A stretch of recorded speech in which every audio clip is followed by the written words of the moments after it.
يقول الله عز وجل في كتابه الكريم بعد أن أقول أعوذ بالله من الشيطان الرجيم إذ قالت امرأة عمران ربي إني نذرت لك ما في بطني محررا فتقبل مني إنك أنت السميع العليم فلما وضعتها قالت ربي إني وضعتها أنثى والله أعلم بما وضعت وليس الذكر كالأنثى وإني سميتها مريم وإني أعيذها بك وذريتها من الشيطان الرجيم فتقبلها ربها بقبول حسن وأنبتها نباتا حسنا وكفلها زكريا كلما دخل عليها زكريا المحراب وجد عندها رزقا قال يا مريم أنى لك هذا قالت هو من عند الله إن الله يرزق من يشاء بغير حساب رب اشرح لي صدري ويسر لي أمري واحلل عقدة من لساني يفقه قولي واللهم ثبتنا عند الموت بلا إله إلا الله واللهم اجعلنا من الذين آمنوا وعملوا الصالحات وتواصوا بالحق وتواصوا بالصبر آمين يا رب العالمين ثم أما بعد. Today's khutbah is dedicated to a very unique individual mentioned repeatedly in the Quran. It's Maryam salamun alayha. And the reason I decided to give a khutbah on some aspects of her life that Allah highlights in the Quran are actually inspired by a question somebody asked me this week. Somebody came to me this week and said that they've had a very close relationship with Allah since childhood, and that they've made dua to Allah from a very early age, praying tahajjud, even when they were a teenager, and whenever they asked Allah for something, Allah provided. This person actually had a pretty tough life. Father passed away at an early age, no brothers, and this woman has lived a pretty lonely life and basically decided to really truly depend on Allah. And so as she grew and developed in her years, she found that Allah miraculously answers her prayers. Every time she asks Allah for something, Allah has never left her prayer unanswered. So she developed this reliance and this closeness with Allah and would always turn back to Allah. She needs something, she goes and prays 2 rak'ahs and she makes dua to Allah. So a really beautiful connection she had with Allah. But where did the question come from? The question came from a fact that more recently she went through quite a series of very unexpected difficulties in life. And she decided that she's going to increase her ibadah to Allah and increase her du'as because her problems have also increased. So you figure the more your problems increase, the more you're going to ask Allah to help you solve your problem. And so she does that, and she prays like she's never prayed before, fasts like she's never fasted before, begs Allah, cries to Allah, sheds tears before Allah like she's never done before. But the problems keep getting worse. They don't get any better. And she starts thinking to herself, maybe Allah is not happy with me because before I used to pray and everything used to get answered. I've never had this problem before. Every time I had a need, I turned back to Allah and Allah solved my problem. But now I'm making dua after dua after dua, and I continue to beg Allah and my problems are not getting solved, they're only getting worse. What could possibly be the reason? And in her mind, the reason was, I must have done something wrong. Allah must no longer be answering my prayers because somehow I've been disqualified. I'm not in Allah's good books anymore. The reason I decided to give this khutbah is that this is a very common notion that can creep into somebody's mind. We make dua, every human being makes dua, and we're expecting that Allah Azza wa Jal will give us an answer. We're hoping that Allah will solve our problem. There are two kinds of du'as basically, for most of us. The one kind of dua, and I'm talking about the ones we make for ourselves. One kind of dua is we want a problem that we have right now to be solved. We have an issue, we have some circumstance, and we want Allah Azza wa Jal to protect us from falling into a worse problem, to secure the good things that we have, etc. And of course we make dua for our future. We make dua for ourselves, our children, and to take care of things in the future. Ya Allah, things are good right now, Ya Allah, keep them this way. Preserve what we have here. These are the kinds of duas that we make for ourselves. The thing that I wanted to highlight, and I've talked about this in another khutbah, but today's khutbah is slightly different, on a slightly different note, and that's why I chose Maryam salamun alayha. But the first thing I wanted to highlight is a quick reminder to all of you, is that your dua getting answered immediately or not getting answered immediately has nothing to do with whether or not Allah is happy with you. It has nothing to do with that. There's no connection between those two things. And even if there was a connection, you will never know. You cannot guess what the reason is. You have the case of Nuh alayhi salam, who was a very loving father.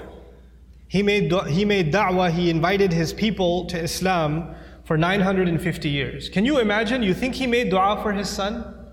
You think he made dua for his wife? All those years? Or he didn't care about them? Someone who cares so much about his nation, they spit on him, they insult him, and he goes back to them and makes dua for them 950 years. You think he ignored his own son, his own wife? All those years of dua, and they didn't change. Isn't that the case? Does he blame himself? Yeah, maybe I didn't do something right. Or maybe Allah stopped listening to me. The reason I'm starting with that is people that were much better than we are, much better than we are, they also had similar problems. There are parents in the audience that make dua for their kids. And they see that their children are going away from the religion. They're going down a dark path. And they can't control it. And they're making dua for them. And they're not seeing that their dua is being answered. And now they're getting frustrated. Is there something wrong with me? Why isn't Allah answering? Well, you're not the first one to be put in that position. Our Messenger ﷺ made lots of dua. You don't think he made dua for his uncles? His family? You don't think he considered Abu Lahab when he made dua for guidance? And if he did, despite all of that loving dua, Allah Azza wa Jalla himself tell him, إِنَّكَ لَا تَهْدِي مَنْ أَحْبَبْتَ. You don't get to guide who you love. You know, there are people among us, there are children among us who wish their parents or their elders were acting in a more guided way. I've met so many young people whose parents are in a haram, explicitly haram business. And the children, the son and the daughter is trying to tell the father and the mother, please get out of this. We're dependent on you, you're paying my college tuition, you're providing for us, but you're providing for us from haram income. And I'm not in a position to provide for the family right now, but this is wrong. And then they're told you're being disrespectful, you shouldn't talk back to your parents, etc., etc. Now, it's the flip side. It's the children making dua for the guidance of their parents. But things aren't changing. Things are where they were. These frustrating situations happen. And then on top of that are situations like health calamity. Not just family problems, but health calamity. Or you can't find a job, you have money problems. And you're making dua to Allah. You ask yourself, I even did i'tikaf last year. And I kept making dua and I didn't pick my head up from sajda all night long, and still I have this problem. Still it didn't go anywhere. So the first thing I want to remind myself and all of you is that prophets ﷺ, all of them, much before us, Allah mentions their du'as consistently in the Quran. And Allah also mentions their problems consistently in the Quran. You don't think, for example, that Yaqub alayhi salam, the father of 12 sons, made dua for all of his sons? And especially for his son Yusuf, when he lost his son Yusuf, you don't think he made dua for Yusuf's safety, that Yusuf should come back home, that he could look at his beautiful son once again? We know that he cried so much he lost his eyesight. Ibiyaddat aynahu. He lost his eyes over crying over his son. And all of those du'as for so many years go unanswered, and then they eventually get answered. You don't think that the mother of Musa alayhi salam, when she put her baby in the water and the river just takes the basket away, the basket could flip over any time. And how do you know the basket is waterproof? How do you know it's not going to leak? How do you know it's not going to hit a rock and it's done? You know, you're throwing something in a river. It's not a joke, it's a baby in a river. You don't think that mother is making dua to Allah? And notice the difference. In that case, in the case of Musa's mother, she makes dua to Allah, and a few hours later, she's reunited with her son. Just a few hours later. By the time the baby is hungry for the next meal, he's back with his mother. And in the other case, with the case of Yusuf alayhi salam, he was separated from his father. But he wasn't reunited with his father for many years. For many, many years. We are going to go through difficulty in life. And all of our problems are not going to be solved because we made a dua to Allah. Understand the reality of dua. What is the purpose of dua? We often confuse dua with talab. Talab in Arabic means to ask for something, to demand something. Dua means literally to call. That's what it means. Da'awtukum, I called you, I invited you, I cried out to you. This is dua. When we make dua to Allah, sometimes in that dua we are making demands. It's true. We're making requests. But we should never forget that all of those requests, you know what they are at the end of the day? It's a humble slave of Allah turning back to Allah and begging Allah to help him with whatever problem. But it's more than Allah solving your problem. It's just the act that you communicated with Allah that's the most valuable thing. The fact that you actually engaged Allah in conversation, that is the goal in the end. Whether or not Allah will solve your problem immediately is a separate problem. And I want to share just a quick thing about that, then I come to Maryam salamun alayha. Sometimes you go through problems and you ask yourself, what is my fault in all of this? Why do I have to go through these problems? What did I do to deserve this? Let me ask you this. Yusuf alayhi salam was a child, right? A child by definition is innocent. What did a child do to deserve being kidnapped?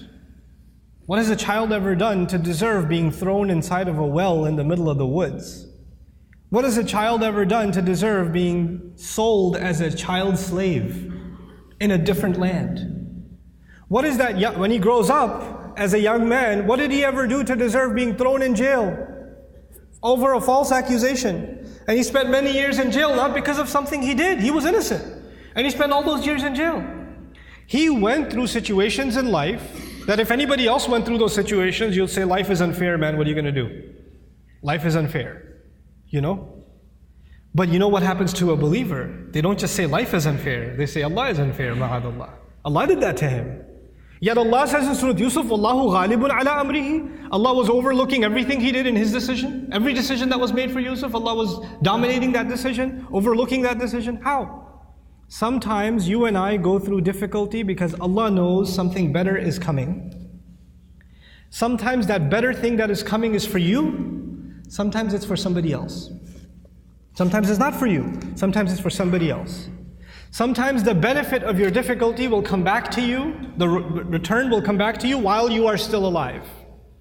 Sometimes the return is meant to come back to you after you go back to Allah. What happened with Yusuf alayhi salam? A father was separated from a child. It's a tragedy, isn't it? But imagine if he was never kidnapped, he would never be in the well. If he was never in the well, he would never end up in Egypt. If he was never in Egypt, he would have never grown up there and been thrown into prison. If he was never in prison, he would have never met those two guys he met in prison, whose dream he interpreted. If he never met those two people, one of them who got to live and go back to the king, and when the king saw a dream, a strange dream, he would have never said, wait, I know someone who can help interpret your dream. And if that never happened, and you know what that dream was? 7 good years in the country, and 7 years there's not going to be any crop, any produce, any harvest. People are going to starve to death. If Yusuf was not in prison, alayhi salam, and then was taken out to interpret that dream at that time, there would have been an economic, financial, social crisis in the country, and hundreds of thousands of children would have starved to death. One child suffered for a few years, but because of that child suffering, Allah's plan was to save a lot of families, a lot of fathers and mothers from losing their children to starvation. Because of the plan that Yusuf alayhi salam came back when he interpreted the dream and gave, when he became the treasurer. I have a friend, some of you might have heard of him. His name is Robert de Villa. I asked his sister about him if she knows him, and she said yes, she's heard of him. The man can't move any part of his body other than his face. He can't move any part of his body. What did he ever do to deserve that? Nothing. But how many people have accepted Islam because of his disability? How many people have just heard about that and have come back to Allah? How many people that were ungrateful in life, even though they were Muslim, they were only Muslim by name, and decided to submit their heart back to Allah because that man is sitting in a bed. His suffering, his pain becomes guidance for millions of people. You understand? Sometimes the difficulty you and I go through is actually a small price to pay for a lot of khair, a lot of good that will either come to me now or it will come to me in the akhirah, will come to me after I go back to Allah. So our du'as are not the same as placing an order. Now I get to Maryam salamun alayha, and I really, when she spoke to me, I remembered her, because the thing with Maryam salamun alayha was, even when she was young, her birth was strange. It was mentioned in the Quran. Not many people's birth is mentioned in the Quran. And she, the mother was expecting a son, but she had a daughter instead. And Allah says, "Laysa dhakaru kal untha," which has multiple layers of meaning, but I'll just highlight one of them. This girl is like no other boy. This girl is special. And by the way, please remember those words next time. Any of you, if you're expecting a child, and that you were hoping, and your mother was hoping, and your father was hoping, and your extended cousins were hoping it's going to be a son, and you have a daughter, you remember that Allah didn't highlight the birth of a child like He did the birth of Maryam salamun alayha. It's an honor to have a daughter. It's a gift of Allah to have a daughter. And it's actually the behavior of the mushrikun to be upset that you had a daughter. ظَلَّ وَجْهُهُ مُسْوَدًّا وَهُوَ كَظِيمٌ. His face turns dark and he's depressed. He's swallowing his upset attitude because he had a girl. Girls are a blessing from Allah Azza wa Jalla, an honor. And it's a disrespect not only of the gift of Allah, but of the ayat of the Quran when you're upset that you had a daughter. You should be mindful of that. But that's on a side note. This child is born, she's actually given a special place in what was then the central house of Allah. And Zakaria alayhi salam used to take care of her, and every time he used to come to visit her to make sure she's doing okay, because she was dedicated living in the house of Allah. كُلَّمَا دَخَلَ عَلَيْهَا زَكَرِيَّا الْمِحْرَابِ وَجَدَ عِنْدَهَا رِزْقًا. Every time he'd walk in, he'd see fruits, food in front of her, and he'd say, where did you get these fruits? These fruits don't even grow here. And these fruits aren't even from this season.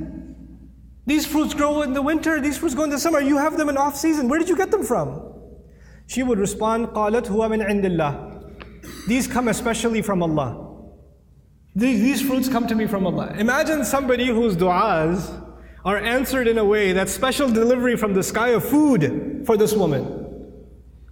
And so when this sister was telling me her du'as get answered in life, I remembered Maryam salamun alayha and how miraculously Allah would intervene and provide for her even matters like food. Things that we can get up and get ourselves. She didn't even have to get up for that. Very special child, very special woman. And so about this woman, what I wanted to share with you is later on in life what happens to her. When she's a young woman, angels visit her, tell her that she's going to have a child. The first thought in her mind, I'm not married. What do you mean I'm going to have a child? لَمْ يَمْسَسْنِي بَشَرٌ. No man has ever touched me. What in the world do you mean I'm going to have a child? كَذَلِكِ قَالَهُ وَرَبُّكِ. That is how your master declared it. I'm sorry, we're just here to deliver the news. We're not here to negotiate whether this is going to happen or not. That decision has been made. You're having a baby. Now she's in shock. What am I going to do? She's going to turn back to Allah and hope that this will not happen to her. But it's going to happen. And I'll fast forward a little bit for you, just so you appreciate what happened to this woman. After she had the baby, and she came back to her town, the entire community that looked up to her as a zahida, as a spiritual woman, as a woman of worship and ibadah, someone who even the prophet of their community, Zakaria, had endorsed. She grew up under the tutelage of Zakaria alayhi salam. All the masjid community is standing there. She's walking back with a baby, and they all start collectively, together, start humiliating her. How could you do this? What have you done? There are women in the Jumu'ah today. No Muslim woman can ever imagine being in a situation where she's holding a baby and somebody's telling her that child is not legitimate. She cannot imagine that kind of humiliation. No Muslim. And none of us can imagine that kind of accusation for our sister, for our mother, for our daughter. We cannot imagine that pain. It's beyond us. For the Muslim, our dignity is greater to us than our life. The sense of dignity Allah has given us is more valuable to us than even our life.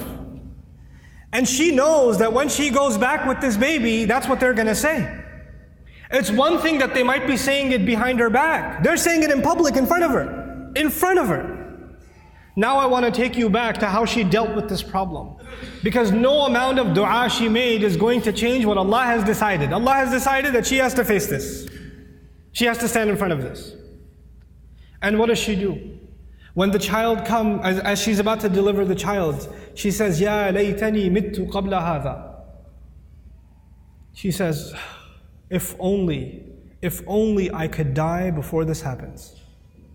Hopefully I die giving birth. It's all on her mind. because that will be an easy escape from what is coming. There is no other place in the Quran anybody ever wishes for death. This is the only one. Think about that. Why is it there? Allah Azza wa Jalla is acknowledging that sometimes people go through such traumatic, humiliating situations where they wish they were dead. Even that happens. That's how extreme her situation became. And Allah acknowledged that and recorded that in the Quran. Ya laytani mittu qabla hada. I read this and I was just in shock. Like, how did she just say that? You know, our Messenger alayhi salatu wasalam told us, La yatamannayanna ahadukum al-maut. None of you should ever wish for death. You should not wish for death. That's not something you should say casually. And she's actually now wishing for death. Why? Because this is an extreme case. This is a crazy situation. And so, you know, the humiliation she will face is far worse than death. So she says, Ya laytani mittu qabla hada. There are going to be, this is in the Quran for a reason, there are going to be people that are going to be in humiliating situations. And there's no getting out of it. There are going to be people that are going to have to face their family, that are going to have to face false accusations, that are going to have to face up to a mistake they made in the past. Who knows? And they're going to have to face that kind of trauma. And they'll have to find comfort in the example of Maryam salamun alayha. But she didn't stop there. She said, وَكُنْتُ نَسْيًا مَنْسِيًّا. 2 words, nasyan, mansiya. It was incredible words. Nasi in Arabic, they say fa'al and fi'il, these 2 awzan. They say nisi also. In one qira'ah it's nisyan. In another qira'ah it's nasyan. This is similar to dhibh. In the Arabic language, you have 2 kinds of words, dhibh and mathbuh. Nasi and mansi. The first of these words is actually used, I wrote this down for you, وَلَا يُقَالُ لِلْكَبْشِ ذِبْحِ إِلَّا إِذَا أُعِدَّ لِلذِّبْحِ. For an animal, for a goat or a ram, you don't call it dhibh until it's ready to be slaughtered. It hasn't been slaughtered yet. Once it is slaughtered, it's called dhabih. It's called madhbuh. Not before. Before it's called dhibh. She uses 2 words. Common translations say, I wish I was dead, I wish I was forgotten. That's what the translation says. But there are 2 words of being forgotten. One of those words, nasyan, actually means I wish, even though, because she's away from the masjid, right? She's not back home. I hope nobody ever misses me. They don't even ask the question, where did Maryam go? I wish I could be invisible, forgotten from people's memories right now, and nobody even has the thought of me. This is nasi. Nobody even thinks I existed. There are people that go through the kind of depression and anxiety where they don't come out of home. They don't leave home. They don't pick up phone calls. They don't answer text messages. They get anxious being around people. They're going through so much trauma that they wish they were forgotten. As a matter of fact, even if somebody knocks on the door, they say, I wish they didn't remember me. I wish I didn't have to face anybody. They want to just crawl away, but just be by themselves. This is nasyan. And she's hoping already that she dies. And nobody even comes looking. And then later on, even if years go by and nobody found out what happened to her, mansiyan. She's completely forgotten. There's no memory of her in the future either.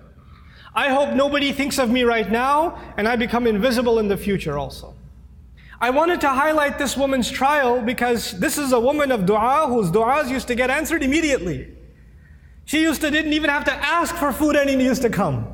And this is the situation Allah put her in. This is the trial that Allah put her in. Think about that. This is not because Allah hates her. This is not because Allah forgot about her. This is not because Allah wants to humiliate her. This is actually, all of this ended up becoming Allah honoring her. All of this became Allah honoring her. What was her humiliation? Her humiliation was, people are going to say, you had this child without being married. You had a haram child. That's what people are going to say. And what was the child's name? You know, his name was Isa. There is no other prophet in the Quran who, when Allah mentions their name, He honors their parents also. Except Isa. Isa ibn Maryam, Isa ibn Maryam, Isa ibn, over and over again. Isa the son of Maryam, Isa the son of Maryam. Do you find Muhammad the son of Abdullah? Do you find Yaqub the son of Ishaq? Ishaq the son of Ibrahim? Yusuf the son of Yaqub? You find these? No. Every time Allah honors that messenger, alayhi salatu, or not every time, but multiple times, when Allah honors that messenger, He honors his mother. And by the way, this is important because for the Arabs, when you say Ibn, or for even the Semitic people, when you say Ibn, right after Ibn, you mention the father's name. You mention the father's name. Your last name comes from your father. Allah goes out of His way to remind people that no, He has no father, and we are going to go out of our way to honor that mother. Isa ibn Maryam, every time. Allah mentioned that humiliation for another reason, and I close with that. I told you last time, earlier on in this khutbah, sometimes your pain is going to be a relief for other people. You're going through difficulty because it's meant to serve a greater cause than yourself, and you will be the sadaqah jariyah for them. You'll be a way of goodness for them. This is the pain of Maryam salamun alayha. Every time a woman is humiliated, every time a woman is falsely accused, every time a woman wishes she was dead, then to face what she's supposed to face, then she's going to find comfort in Maryam salamun alayha. And every time she finds that comfort, the rank of Maryam rises again and again and again and again. SubhanAllah. Our du'as are a means by which we connect to Allah. Our du'as are not a means by which this world becomes heaven. This world is going to be full of trials. People that were much better than we are had difficulty in life. That's okay. لَقَدْ خَلَقْنَا الْإِنسَانَ فِي كَبَدٍ. We created all human beings in toil and labor and struggle. Struggle is a part of life. The purpose of dua is to help you and me deal with those struggles and to never forget that Allah is with us, whether it's hard times or easy times. May Allah Azza wa Jal not make us people that lose faith. May Allah Azza wa Jal honor us and help us remember that no matter how much people try to humiliate you, people try to put you down, people insult you like they did Maryam salamun alayha, Allah still honors you. There's a big difference between what people say about you and what Allah thinks about you. Because if you go by what people said, then Maryam was the most humiliated, insulted person in society. And if you go by what Allah says, she's one of the most honored women in all of human history. So we go by what Allah says. Allah is the one who honored us. وَلَقَدْ كَرَّمْنَا بَنِي آدَمَ. We honored the children of Adam. May Allah Azza wa Jal make us dignified before Allah Azza wa Jal, before He makes us dignified before people. Barakallahu li wa lakum fil Qur'an al-Hakim wa nafa'ani wa iyyakum bil ayati wa dhikr al-Hakim. الحمد لله وكفى والصلاة والسلام على عباده الذين اصطفى خصوصا على أفضلهم وخاتم النبيين محمد الأمين وعلى آله وصحبه أجمعين. يقول الله عز وجل في كتابه الكريم بعد أن أقول أعوذ بالله من الشيطان الرجيم إن الله وملائكته يصلون على النبي يا أيها الذين آمنوا صلوا عليه وسلموا تسليما. اللهم صل على محمد وعلى آل محمد كما صليت على إبراهيم وعلى آل إبراهيم في العالمين إنك حميد مجيد. اللهم بارك على محمد وعلى آل محمد كما باركت على إبراهيم وعلى آل إبراهيم في العالمين إنك حميد مجيد. عباد الله رحمكم الله اتقوا الله إن الله يأمر بالعدل والإحسان وإيتاء ذي القربى وينهى عن الفحشاء والمنكر ولذكر الله أكبر والله يعلم ما تصنعون. أقم الصلاة إن الصلاة كانت على المؤمنين كتابا موقوتا.